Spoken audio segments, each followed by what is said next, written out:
আসসালামু আলাইকুম। সামনে রমজান মাস। রমজানকে সামনে রেখে আজকে একটি ব্যতিক্রমী আলোচনা করব। সেটি হচ্ছে পরিপূর্ণ সুস্থতার জন্য ইবাদত এবং সৎকর্মের গুরুত্ব। বিজ্ঞানের এত উন্নতি, টেকনোলজির এত ছড়াছড়ি, এত প্রাচুর্যের মধ্যে থেকেও অধিকাংশ মানুষ কেন অসুস্থ? এই কেনর উত্তর যদি আমরা পেতে চাই, তাহলে আমাদেরকে যেতে হবে WHO-এর কাছে। গত শতাব্দীর মাঝামাঝি 1948 সালে বিশ্ব স্বাস্থ্য সংস্থা বা WHO সুস্বাস্থ্যের এক অভূতপূর্ব ডেফিনেশন তারা দিয়েছিল। তারা বলেছিল, health is a state of complete physical, mental, social and spiritual wellbeing and not merely the absence of disease or ইনফরমিটি।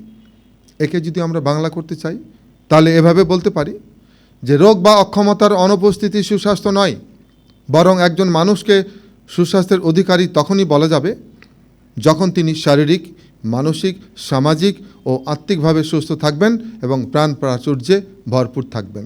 এই যে সুস্বাস্থ্যের ডেফিনেশনে WHO 4টা ডাইমেনশন যুক্ত করেছিলেন: physical, mental, social and spiritual. সুস্বাস্থ্যের প্রথম সংজ্ঞায় শুধু প্রথম 3টে ডাইমেনশন যুক্ত করা হয়েছিল: physical, mental and social wellbeing. পরবর্তীতে 26টি মুসলিম দেশের অনুরোধ বা চাপের পরিপ্রেক্ষিতে তারা 4th ডাইমেনশন হিসাবে স্পিরিচুয়াল ওয়েলবিং, আত্মিক সুস্থতা যোগ করলে কি হবে? যেহেতু বস্তুবাদীদের দ্বারাই সব কিছু পরিচালিত এবং নিয়ন্ত্রিত হচ্ছে, তাই অত্যন্ত সুকৌশলে এই যে 4th ডাইমেনশন হিসাবে যে স্পিরিচুয়াল ওয়েলবিংটাকে যুক্ত করা হয়েছিল, আজ অধিকাংশ ক্ষেত্রেই এই 4th ডাইমেনশনকে ব্যবহার করা থেকে তারা বিরত থাকছে। এখন প্রশ্ন যে 4th ডাইমেনশন হিসাবে এই যে স্পিরিচুয়াল ওয়েলবিং এর বিষয়টি কেন তারা অবজ্ঞা করছে, কেন অ্যাভয়েড করছে, কেন ব্যবহার করা থেকে বিরত থাকছে? উত্তর খুব সহজ।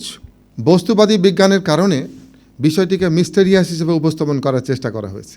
অথচ আমরা যদি গভীরভাবে চিন্তা করি, তাহলে কি দেখব? দেহ, মন এবং আত্মার এক অপূর্ব, এক অবিস্মরণীয় সমন্বয় হচ্ছে মানুষ। একটা সময় ছিল যখন বিজ্ঞানীরা মনে করতেন মানুষ হচ্ছে একটি কেমিক্যাল কম্পাউন্ড, সে কোনো না কোনোভাবে ভাবতে শিখেছে, মন বলে তার কোনো জিনিস নেই। পরবর্তীতে বহু চড়াই উতরাই পেরিয়ে মন পুনর্বাসিত হয়েছে, রিহ্যাবিলিটেড হয়েছে। এগুলো নিয়ে এখন বিস্তর গবেষণা হচ্ছে।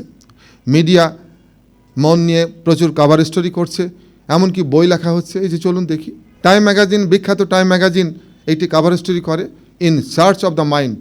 বিখ্যাত নিউ সায়েন্টিস্ট পত্রিকাটা কভার স্টোরি করে, heal thyself, the real power of mind over matter, spirituality and health, the soul body connection.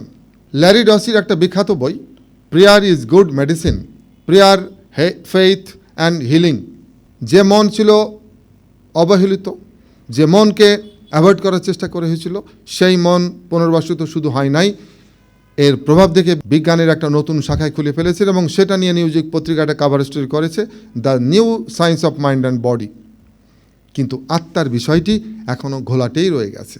যদি আমরা ইসলামিক পয়েন্ট অফ ভিউ থেকে চিন্তা করি, তবে দেখব যে একজন মানুষের মৃত্যুর কারণ হচ্ছে ডিপারচার অফ সোল। তার দেহ থেকে আত্মা চলে যাওয়ার ফলেই তিনি মৃত্যুবরণ করেন। আবার যদি মেডিকেল সায়েন্সের আলোকে দেখেন, এই উপমহাদেশে যখন কেউ মারা যায়, হসপিটালে তার ডেথ সার্টিফিকেটে লেখা হয় তিনি মারা গেছেন মূলত কার্ডিও রেসপিরেটরি ফেইলিওর হয়ে, অর্থাৎ হার্ট ফেল করেছে অথবা লাং ফেল করেছে। আবার আমেরিকায় মৃত্যুর কারণ লেখা হয় ব্রেন ডেথ বা ব্রেন ফেইলিওর। তাহলে একজন চিকিৎসক তিনি যদি মুসলিম হন, তিনি অফিসিয়ালি বলতে পারবেন না যে আজরাইল আলাইহিস সালাম এর জান কবজের কারণেই ব্যক্তির মৃত্যু হয়েছে। আজকে বিশ্বজুড়ে এত রোগ বালাই, অসুস্থতার অন্যতম প্রধান কারণ আত্মার প্রতি যথাযথ মনোযোগের অভাব। এটি আজকে আত্মিক অসুস্থতার অন্যতম প্রধান কারণ। বস্তুবাদী মেডিকেল সায়েন্সে স্পিরিচুয়াল ওয়েলবিং বিষয়টিকে অত্যন্ত অবজ্ঞা চোখে দেখা হয়েছে। অথচ দেখুন, মধ্যযুগের বিখ্যাত চিকিৎসক ইবনে সিনা, তার একটি বিখ্যাত বই কিতাব আল শিফা, সেখানে তিনি চমৎকারভাবে বলেছিলেন যে একজন মানুষকে পরিপূর্ণ সুস্থতার জন্য তার আত্মিক সুস্থতা অতীব গুরুত্বপূর্ণ। ইদানিংকালে এই বিষয়টিতে পরিবর্তনের হাওয়া লেগেছে। খোদ চিকিৎসকরা এখন স্পিরিচুয়াল ওয়েলবিং নিয়ে আগ্রহ প্রকাশ করছেন। এই বিষয় নিয়ে এখন প্রচুর গবেষণা হচ্ছে, প্রচুর নিবন্ধ প্রকাশিত হচ্ছে, এমনকি পুস্তকও প্রকাশিত হচ্ছে। এই যে দেখুন, অক্সফোর্ড থেকে একটি প্রকাশিত বই, Oxford textbook of spirituality in health care. মুসলিম গবেষকরা বলছেন যে স্পিরিচুয়াল ওয়েলবিং বা আত্মিক সুস্থতার জন্য প্রয়োজন ধর্মীয় বিধিবিধান বা ধর্মীয় অনুশাসন অনুসরণ। সৃষ্টিকর্তা যা করতে বলেছেন এবং যা করা থেকে বিরত থাকতে বলেছেন, কেউ যদি ভালোভাবে বুঝে এবং হৃদয়ঙ্গম করে তা পুরোপুরি অনুসরণ করেন, তবে ধীরে ধীরে তিনি আত্মিক সুস্থতার পথে এগোতে থাকবেন। পবিত্র রমজান মাসকে সামনে রেখে আমরা আজকে বুঝতে চাই তিনি কেন আমাদেরকে সৃষ্টি করলেন, কেন তিনি আমাদেরকে পৃথিবীতে পাঠিয়েছেন, কী বা আমাদের দায়িত্ব, কী বা আমাদের করণীয়। তো চলুন আমরা বোঝার চেষ্টা করি। সর্বশেষ ধর্মগ্রন্থ আল কোরআনের 51 নম্বর সূরা জারিয়াত। সূরা জারিয়াতের 56 নম্বর আয়াতে আল্লাহ বলছেন, আমি জিন ও মানুষকে আমার ইবাদতের জন্য সৃষ্টি করেছি। অর্থাৎ মানুষ এবং জিনকে তিনি সৃষ্টি করেছেন শুধুমাত্র তার ইবাদত করার জন্য। আবার আল কোরআনের 67 নম্বর সূরা মুলক। সূরা মুলকের 2 নম্বর আয়াতে আল্লাহ কি বলছেন দেখেন, তোমাদের মধ্যে সৎকর্মে কে অগ্রগামী তা পরীক্ষার জন্যই তিনি জীবন সৃষ্টি ও মৃত্যুর ব্যবস্থা করেছেন। এ দুটি আয়াত থেকে আমরা বুঝতে পারি মানুষকে আল্লাহ সৃষ্টি করেছেন মূলত ইবাদত এবং সৎকর্ম করার জন্য। তো আজকে আমরা এই শব্দ দুটির গভীরে ঢোকার চেষ্টা করব। তো প্রথমেই চলে আসি ইবাদত। ইবাদত ব্যাপক অর্থে ব্যবহৃত একটা শব্দ, তবে আজকে আমরা খুব সহজভাবে বুঝতে চাই যে ইবাদত কি। ইবাদতকে আমরা এভাবে বলতে পারি যে ইবাদত দুটি কম্পোনেন্টের সমন্বয়ে গঠিত। একটি হচ্ছে হকুল্লাহ বা আল্লাহর হক, আর আরেকটি হচ্ছে হকুল ইবাদ বা বান্দার হক। হকুল্লাহ বা আল্লাহর হক মানে হচ্ছে যে সকল ইবাদত শুধুমাত্র আল্লাহর সাথে সম্পর্কযুক্ত, সেগুলোই হচ্ছে হকুল্লাহ বা আল্লাহর হক। যেমন নামাজ, রোজা, হজ, জিকির, আজগার, তসবিহ, তাহলিল ইত্যাদি সবগুলোই হচ্ছে হকুল্লাহ বা আল্লাহর হক। হকুল্লাহ শুধুমাত্র আল্লাহর জন্য করা হয় এবং এক্ষেত্রে আল্লাহর সাথে বান্দার সম্পর্ক সরাসরি, এর সাথে তৃতীয় কোনো ব্যক্তি সম্পর্কযুক্ত নন। হকুল্লাহর পুরস্কার বা শাস্তি দেওয়ার অধিকার, এখতিয়ার শুধুমাত্র আল্লাহর। হকুল্লাহ পুরোপুরি না করলেও সৃষ্টিকর্তা চাইলে বান্দাকে ক্ষমা করে দিতে পারেন, এটি পুরোপুরি তার এখতিয়ারাধীন। তো এই গেল হকুল্লাহ বা আল্লাহর হক। এবার চলে আসি হকুল ইবাদ বা বান্দার হক। মানুষ সহ সকল সৃষ্টির প্রতি মানুষের দায়িত্ব ও কর্তব্যই হচ্ছে হকুল ইবাদ বা বান্দার হক। অর্থাৎ মা বাবা, ভাই বোন, আত্মীয় স্বজন, প্রতিবেশী, অসহায়, এতিম, ধুলিমলিন, মিসকিন, এর প্রতি যে মানুষের কর্তব্য, এই সবগুলোই হচ্ছে হকুল ইবাদ। হকুল ইবাদ বা বান্দার হক বিষয়টি সরাসরি বান্দার সাথে সম্পর্কযুক্ত। কেউ যদি কোনো মানুষের উপর জুলুম করে বা তার হক থেকে তাকে বঞ্চিত করে, শেষ বিচারের দিন সেই মজলুম বা বঞ্চিত ব্যক্তি ক্ষমা না করা পর্যন্ত সৃষ্টিকর্তা তাকে ক্ষমা করবেন না। অপশনটি তিনি নিজের কাছে রাখেননি। ইসলামী চিন্তাবিদগণ বিষয়টিকে অত্যন্ত গুরুত্ব সহকারে চিন্তা করতে অনুরোধ করেছেন। তো তাহলে ইবাদতকে আমরা এভাবে উপস্থাপন করতে পারি যে ইবাদত মানে হচ্ছে হকুল্লাহ 50% এবং হকুল ইবাদ 50%। তো আল্লাহ তাআলা যেহেতু শুধুমাত্র তার ইবাদত করার জন্য মানুষকে সৃষ্টি করেছেন, তাহলে সেই লক্ষ্য পূরণ করতে হলে সমান তালে হকুল্লাহ এবং হকুল ইবাদ করে যেতে হবে। অর্থাৎ কেউ যদি 100% হকুল্লাহ করতে থাকেন, অর্থাৎ নামাজ, রোজা, হজ, জিকির, আজগার করতে থাকেন, কিন্তু হকুল ইবাদ যদি শূন্য হয়, তবে শেষ বিচারে তিনি ব্যর্থ হবেন। এবং এ বিষয় নিয়ে আমার ব্যক্তিগত জীবনে একটি শিক্ষণীয় ঘটনা আছে। ঘটনাটা ইন্টারেস্টিং এবং পেইনফুল। আমি তখন মেডিকেল কলেজে পড়ি, 2য় বর্ষের প্রথম প্রফেশনাল পরীক্ষা, 2য় বর্ষ শেষে ফার্স্ট প্রফেশনাল এক্সাম হচ্ছে, অ্যানাটমি পরীক্ষা। পরীক্ষা শেষে আমরা কলেজ থেকে হাঁটতে হাঁটতে হোস্টেলের দিকে ফিরে আসছি। আমার রুমমেট আমার পাশেই আছে, তো গল্প করতে করতে এগুচ্ছি আমরা পরীক্ষা কেমন হলো, কে কী দিল। তো আমার রুমমেট সে কী লিখছে সেটা বলছে, ওই অ্যানাটমি পরীক্ষায় দুটো পার্ট আছে, পার্ট 1, পার্ট 2। পার্ট 1 থেকে 2টি বা 3টি প্রশ্নের উত্তর দিতে হবে, পার্ট 2 থেকেও 2টি বা 3টি প্রশ্নের উত্তর দিতে হবে। কিন্তু সে এ পুরো বিষয়টা খেয়াল করে নাই। সে যেহেতু ভালো ছাত্র ছিল এবং সবগুলো প্রশ্ন সে পারত, সে পার্ট 1 থেকে সবগুলো প্রশ্ন দিয়ে চলে আসছে। কিন্তু আমরা যখন আলাপ করতে করতে মাঠের মাঝখানে যখন বিষয়টা সে বুঝতে পারলো, একদম মাথা চাপড়ে এসে বসে পড়লো যে হাই আল্লাহ, আমার তো ফেল হয়ে যাবে, এবং সে ফেল করেছিল। খেয়াল করবেন, সে এখন একজন প্রখ্যাত শিশু রোগ বিশেষজ্ঞ। সে আদতেই অনেক ভালো ছাত্র, কিন্তু কি হয়েছিল, একটা গ্রুপে সে 100% উত্তর দিয়ে আসছে, আর একটা গ্রুপ 0, ফলাফল ফেল। এই ঘটনা থেকে আমরা পরিষ্কার উপলব্ধি করেছি যে কেউ যদি শুধু নামাজ, রোজা, জিকির, আজগার নিয়ে ব্যস্ত থাকেন, কিন্তু পিতামাতার প্রতি যথাযথ দায়িত্ব পালনে ব্যর্থ হন, আত্মীয়ের হক পূরণ না করেন, অসহায় এতিমের লালন পালনে এগিয়ে না আসেন, তাহলে ফর্মুলা অনুযায়ী আপাত দৃষ্টিতে তিনি ব্যর্থ হবেন। আবার কেউ যদি শুধু সৃষ্টির কল্যাণ কাজে ব্যস্ত থাকেন, কিন্তু নামাজ, রোজা, হজ, জিকির, আজগার ইত্যাদি না করেন, তবে সেক্ষেত্রেও আপাত দৃষ্টিতে তিনি ব্যর্থ হবেন। তবে ফর্মুলা যাই হোক, পুরো বিষয়টি নির্ভর করছে সৃষ্টিকর্তার উপর। পুরো বিষয়টি তার ইচ্ছাধীন, তার এখতিয়ারাধীন। এখন আমরা চলে আসি সৎকর্ম। সৎকর্ম বলতে আমরা কি বুঝি? সূরা মুলকে আল্লাহ তাআলা বলছেন, একটু আগে বলছিলাম যে সৎকর্মে কে অগ্রগামী তা দেখার জন্যই তিনি জীবন, সৃষ্টি এবং মৃত্যুর ব্যবস্থা করেছেন। তো এখন আমরা বোঝার চেষ্টা করব সৎকর্ম বলতে আসলে কি বোঝানো হয়েছে। 103 নম্বর সূরা আসর। সূরা আসরে আল্লাহ বলছেন যে সময়ের শপথ, বিশ্বাসী ও সৎকর্মশীল ছাড়া প্রতিটি মানুষ অবশ্যই ক্ষতিতে নিমজ্জিত। বিশ্বাসী ও সৎকর্মশীলরা পরস্পরকে সত্যের পথে উৎসাহিত করে আর প্রতিকূলতার মুখে ধৈর্যের উপদেশ দেয়। সূরা আসর থেকে আমরা পরিষ্কার বুঝতে পারছি যে শুধু বিশ্বাসী হলে হবে না, পাশাপাশি হতে হবে সৎকর্মশীল, অর্থাৎ সৎকর্ম না করলে মুক্তি নাই। এখন আমরা বোঝার চেষ্টা করব যে সৃষ্টিকর্তা সৎকর্ম বলতে কি বোঝাচ্ছেন। প্রতিটি ভালো কাজই সৎকর্ম। তবে 90তম সূরা বালাদে তিনি চমৎকারভাবে এ বিষয়ে একটা গাইডলাইন দিয়েছেন। তিনি কি বলছেন দেখেন, তুমি কি জানো ধর্মের দুর্গ কি?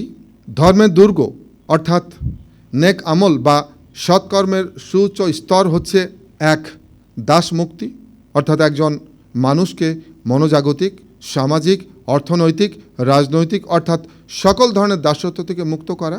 2, দুর্ভিক্ষের দিনে অন্নদান। 3, নিকটবর্তী এতিম বা ধুলিমলিন মিসকিন অসহায়কে লালন। এবং 4, বিশ্বাসীদের সাথে সংঘবদ্ধ হয়ে পরস্পরকে বিশ্বজনীন মমতা ও সবরে অর্থাৎ পরিস্থিতি পরিবর্তনের জন্য নিরলস প্রচেষ্টা ও আত্মসংযমে উদ্বুদ্ধ করা। এরাই সফল কাম। সৃষ্টিকর্তা সৎকর্মের সুউচ্চ স্তর বলতে কি বোঝাচ্ছেন তা আমরা বালাদ থেকে চমৎকারভাবে বুঝতে পারি। এবং এখানে খুব গুরুত্বপূর্ণ একটি বিষয় বলা হয়েছে যে এই কাজগুলো আপনি নিজে একা একা করলেই হবে না, বিশ্বাসীদের সাথে সংঘবদ্ধভাবে থেকে অন্যদেরকেও এসব কাজে উদ্বুদ্ধ করতে হবে, আর তখনই মুক্তি মিলবে। তাহলে কয়েকটি বিষয় এখানে পরিষ্কারভাবে বলা হয়েছে। 1, অবশ্যই সৎকর্ম করতে হবে। 2, শুধু নিজে নিজে করলে হবে না, অন্যকেও উৎসাহিত করতে হবে সৎকর্ম করতে। 3, আর এজন্য সংঘবদ্ধ হতে হবে। সংঘবদ্ধ হওয়া ছাড়া অর্থাৎ সঙ্গ ছাড়া আপনি কখনোই এসব কাজ কন্টিনিউ করতে পারবেন না। আর সংঘ যে কতটা গুরুত্বপূর্ণ, সংঘের বিষয়টি পরিষ্কারভাবে ফুটে উঠেছে আল কোরআনের 3 নম্বর সূরা আল ইমরানে।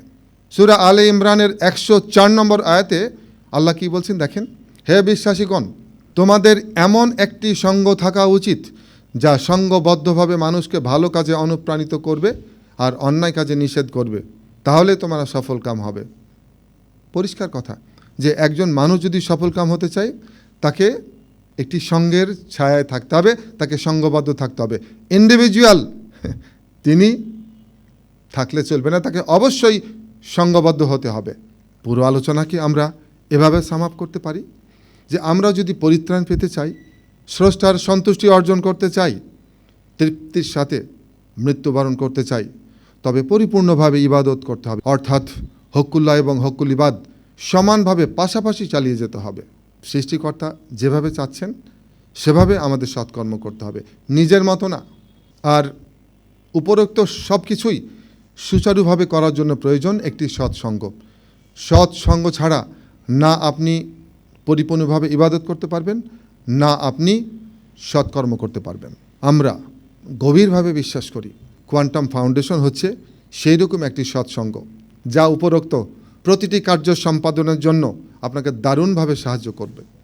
প্রশ্ন আসতে পারে কিভাবে? তো চলুন বোঝার চেষ্টা করি কিভাবে।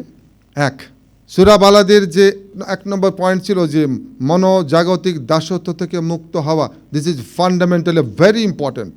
আজকে আমাদের সকল অন্যায়, সকল পাপ, সকল ভুলের পেছনের অন্যতম প্রধান কারণ মনোজাগতিক দাসত্ব।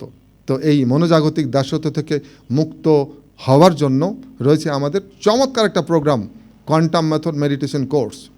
এটি চমৎকারভাবে একজন মানুষকে মনোজাগতিক দাসত্ব থেকে মুক্ত হওয়ার জন্য পথ দেখাতে পারে, পথ দেখাচ্ছে। 2, কোয়ান্টাম ফাউন্ডেশন থেকে 2টি চমৎকার প্রকাশনা প্রকাশিত হয়েছে। একটি হচ্ছে আল কোরআন বাংলা মর্মবাণী, একজন বাংলা ভাষাভাষী মানুষের জন্য এত সহজ মর্মবাণী আমার জানা মতে নেই। এবং দ্বিতীয় হচ্ছে হাদিস শরীফ বাংলা মর্মবাণী, ডেইলি লাইফের প্রয়োজনীয় হাদিসগুলোকে নিয়ে একটি চমৎকার সংকলন হাদিস শরীফ বাংলা মর্মবাণী, যে দুটি আপনাকে ধর্ম পালনে চমৎকারভাবে সাহায্য করতে পারে এবং সৎকর্ম এবং ইবাদত করার জন্য আপনি চমৎকারভাবে সাহায্য পাবেন এই 2টি গাইডলাইন থেকে। হকুল ইবাদ বা সৃষ্টি সেবা করার জন্য অফুরন্ত সুযোগ রয়েছে কোয়ান্টাম ফাউন্ডেশনে। কোয়ান্টাম ফাউন্ডেশনের রয়েছে বহুবিধ সেবা কার্যক্রম। আমরা এইটুকু জোর দিয়ে বলতে পারি যে কোয়ান্টাম ফাউন্ডেশনের মতো এত বহুবিধ প্রায় 36 ধরনের কার্যক্রম পরিচালিত হচ্ছে, সেবা কার্যক্রম পরিচালিত হচ্ছে কোয়ান্টাম ফাউন্ডেশন দ্বারা। সেগুলো কি কি আমরা কয়েকটির নাম বলি। কোয়ান্টামে রয়েছে quantum Cosmo school and college, 2500 এতিম অনাথ শিশু পড়াশোনা করছে এখানে, আধুনিক শিক্ষায় তারা শিক্ষিত হচ্ছে। রয়েছে কোয়ান্টাম শিশু সদন, জন্মের পরেই পরিচয়হীন এইসব শিশুদের আমরা লালন পালন করি। রয়েছে বালকদের জন্য ইমাম গাজ্জালি রহমতুল্লাহ আলাইহ হাফিজিয়া মাদ্রাসা এবং বালিকাদের জন্য মুহাদ্দিসা আসমা রাদিয়াল্লাহু আনহুম হাফিজিয়া মাদ্রাসা। স্বেচ্ছা খতনা কার্যক্রম, অনেক গরিব বাচ্চা, মুসলিম বাচ্চা খতনা করতে পারে না, আমরা তাদের বিনামূল্যে খতনা করে দিই। রয়েছে স্বেচ্ছা দাফন কার্যক্রম, বিনামূল্যে গোসল থেকে শুরু করে যাবতীয় কার্যক্রম আমরা সহযোগিতা করি। রয়েছে প্রবীণ সেবা কার্যক্রম, বৃদ্ধাশ্রম, চক্ষু সেবা কার্যক্রম, চিকিৎসা সেবা কার্যক্রম, স্বেচ্ছা রক্তদান কার্যক্রম। বাংলাদেশের এখন সবচেয়ে বড় রক্তদান কার্যক্রম হচ্ছে কোয়ান্টাম স্বেচ্ছা রক্তদান কার্যক্রম। রয়েছে গৃহকর্মী স্বাস্থ্যসেবা, রয়েছে ত্রাণ ও পুনর্বাসন কার্যক্রম, রয়েছে শীত বস্ত্র বিতরণ কার্যক্রম। শুধু তাই নয়, কোয়ান্টামে রয়েছে কোয়ান্টাম জাকাত ফান্ড। 1996 সালে এই জাকাত ফান্ড প্রতিষ্ঠিত হয়। লক্ষ্য একটি, যে দুস্থ বঞ্চিত মানুষদেরকে স্বাবলম্বী করা। জাকাত ফান্ডের মূল উদ্দেশ্য যে একজন গরিব মিসকিন অসহায়কে স্বাবলম্বী করা। একজন মানুষ যদি এবছর জাকাত নেওয়ার পর পরের বছর আবার জাকাত চাই, তাহলে বুঝতে হবে তিনি জাকাত যেভাবে তাকে দেওয়া কথা ছিল সেভাবে তিনি নেননি বা তাকে দেওয়া হয় নাই। তো কোয়ান্টাম জাকাত ফান্ডের অধীনে আমরা চমৎকারভাবে মনিটর করে বহুবিধ স্বাবলম্বী এবং পুনর্বাসন কার্যক্রম পরিচালনা করছি। এর মধ্যে রয়েছে মাতৃমঙ্গল কার্যক্রম, অর্থাৎ দুস্থ মহিলা যারা, রিক্সাওয়ালা এবং অন্যান্য গরিব মানুষদের স্ত্রীরা যারা পরিপূর্ণ চিকিৎসা সেবা পান না, তাদের কনসিভ করার পর থেকে ডেলিভারি পর্যন্ত তাদেরকে ফ্রি মেডিকেল চেক আপ এবং পুষ্টি সরবরাহ করি আমরা। রয়েছে দুস্থ মহিলাদের জন্য সেলাই মেশিন বিতরণ কার্যক্রম এবং প্রশিক্ষণ প্রদান শেষেই সেই মেশিন তাদেরকে দেওয়া হয়। ফটোকপি মেশিন কিনে দেওয়া হয়েছে বহু মানুষকে জাকাত ফান্ড থেকে এবং তারা এখন স্বাবলম্বী। বহু মানুষকে চায়ের দোকান করে দেওয়া হয়েছে এবং এই চায়ের দোকান করেই তিনি এখন নিজে পায়ে দাঁড়াতে পেরেছেন। মোবাইল সার্ভিসিং দোকান করে দেওয়া হয়েছে, তারা এখন স্বাবলম্বী। বহু গৃহহীনকে গৃহ নির্মাণ করে দেওয়া হয়েছে, তারা এখন নিজের ঘরেই স্বস্তিতে ঘুমাতে পারেন।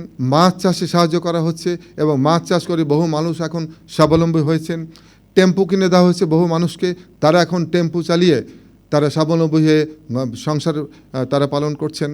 ইজি বাইক কিনে দেওয়া হয়েছে এবং তারা এখন স্বাবলম্বী, রিক্সা কিনে দেওয়া হয়েছে, রিক্সা পুল করে তারা এখন স্বাবলম্বী হয়েছে, মোটরসাইকেল কিনে দেওয়া হয়েছে এবং মোটরসাইকেলে শেয়ার রাইডের মাধ্যমে তারা এখন জীবিকা নির্বাহ করছেন।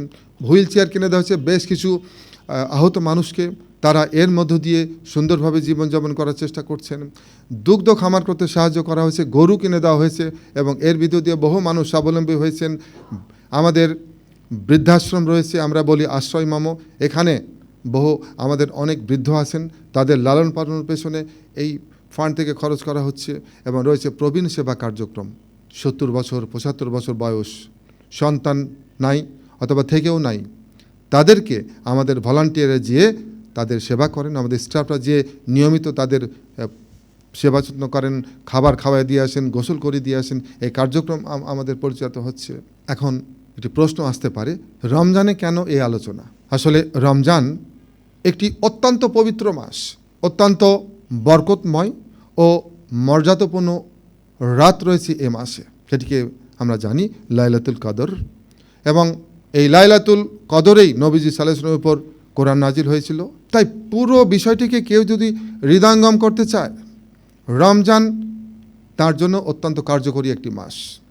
এই মাসে মানুষের মন সফট থাকে, শয়তানকে বন্দি করা হয়, মানুষ অনেক কিছু তখন বুঝতে পারেন, what is true, what is false, কোনটি সত্য, কোনটি মিথ্যা, কী করণীয়, কী বর্জনীয়। রমজানকে আমরা বলতে পারি এটি একটি বিশেষ প্রশিক্ষণের মাস এবং এই মাসে অনেকগুলো কার্যক্রম সৃষ্টিকর্তা দিয়ে রেখেছেন নিজেকে পরিশুদ্ধ করে বাকি 11 মাস চমৎকারভাবে জীবনযাপন করার জন্য। এখানে যে কটি কার্যক্রম আসলে করতে বলা হচ্ছে তার মধ্যে একটি হচ্ছে কোরআন খতম, তর্জমা শুনে, মর্মবাণী শুনে বুঝে বুঝে কোরআন খতম, অর্থাৎ সৃষ্টিকর্তা কী উদ্দেশ্য কোরআন পাঠিয়েছেন তা বুঝে খতম দিতে হবে, অর্থাৎ বাংলা মর্মবাণী সহ কোরআন খতম। 30টি রোজা রাখা, তারাবির নামাজ আদায়, জাকাত আদায় এবং বেশি বেশি দান, এসবের মধ্য দিয়ে একজন মুসলিম এ বিশেষ প্রশিক্ষণ গ্রহণ করে থাকেন। আর উপরোক্ত সবগুলো প্রশিক্ষণের ব্যবস্থা রয়েছে কোয়ান্টামে। তাই আসুন, সৃষ্টিকর্তা যে উদ্দেশ্যে মানুষকে সৃষ্টি করেছেন, অর্থাৎ ইবাদত ও সৎকর্ম করার জন্য, সেই উদ্দেশ্য পূরণের জন্য আমরা যেন এই রমজান থেকেই প্রাণান্ত প্রয়াস চালাই, যেন রমজান শেষে বলতে পারি এই রমজান ছিল আমার জীবনের শ্রেষ্ঠ রমজান। এতে আপনার আত্মিক সুস্থতা বাড়বে এবং ধীরে ধীরে আপনি সুস্থ কর্মময় দীর্ঘ জীবনের দিকে এগিয়ে যাবেন। তো এই ছিল আজকের একটি ব্যতিক্রমী আলোচনা। তো সবাই ভালো থাকুন, খোদা হাফেজ, আসসালামু আলাইকুম।